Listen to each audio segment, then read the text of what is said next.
আগামীকাল তারা নিবন্ধনের জন্য জমা দেবে আমাদের ছাত্ররা যেখানে আছেন। আমরা স্বাগত জানিয়েছি, এখনো স্বাগত জানাচ্ছি। সবার আগে যেটা দরকার হয় মানুষের মন ও মননশীলতা পরিবর্তন। এরপরে সোশ্যাল মিডিয়া আছে, তারা তো মনের মাধুরী মিশিয়ে গোটা জাতিকেই আপনার একে উজ্জীবিত করেন, আবার আপনার নিমজ্জিত করেন। আজকে রাজনৈতিক দল বেশ কয়েকটা নতুন তৈরি হচ্ছে।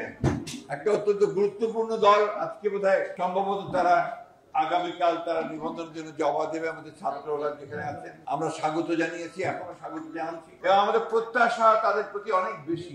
আমরা প্রত্যাশা করি যে এই তরুণেরা, এই নবীনেরা যারা এই বিগত আন্দোলনে সক্রিয়ভাবে অংশ নিয়েছে, নেতৃত্ব দিয়েছে, যাদের সহকর্মীরা কংগ্রেসরা যাদের বুকে রক্ত ঢেলে দিয়েছে, তারা এই দেশকে আমরা আশা করি যে তারা তারুণ্য যে নেতৃত্ব, সে নেতৃত্ব আমাদেরকে নিঃসন্দেহে আমাদের সে লক্ষ্য অর্জনে সাহায্য করে। আজকে পত্রিকায় একটা খবর দেখে একটু মনটা খারাপ। শুধু কথায় বা সংস্কার আপনার আলোচনার মাধ্যমে আমার মনে হয় যে বিশাল কাজ সম্ভব হয়।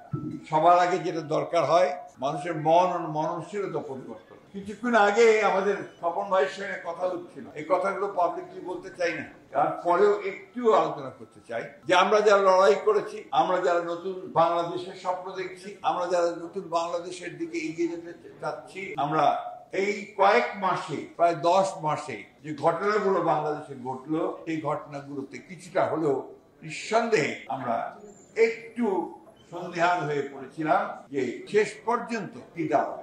আমরা অত্যন্ত অনুপ্রাণিত হয়েছি, আশ্বস্ত হয়েছি যখন আমরা দেখলাম যে এই আন্দোলনের প্রধান দল বিএনপির ভারপ্রাপ্ত চেয়ারম্যান জনাব তারেক রহমানের সঙ্গে অন্তর্বর্তীকালীন সরকারের প্রধান উপদেষ্টা ডক্টর প্রফেসর মোহাম্মদ ইউনূস তিনি একটা সভা করলেন এবং সেই সভায় তারা কতগুলো বিষয়ে একমত হলেন।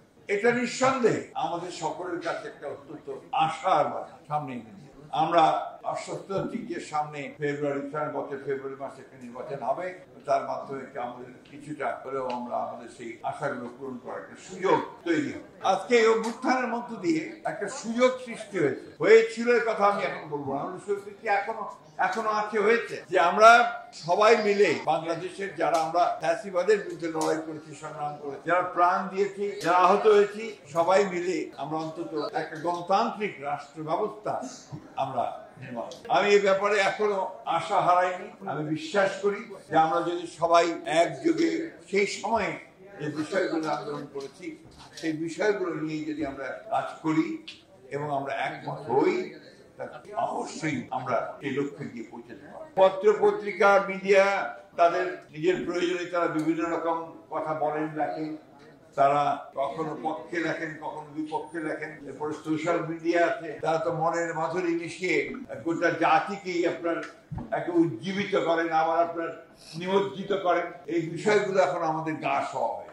আমরা ওর মধ্যে থেকেই বের করার চেষ্টা করি যে কতটুকু আমরা এগুতে পারলাম, কতটুকু পিছিয়ে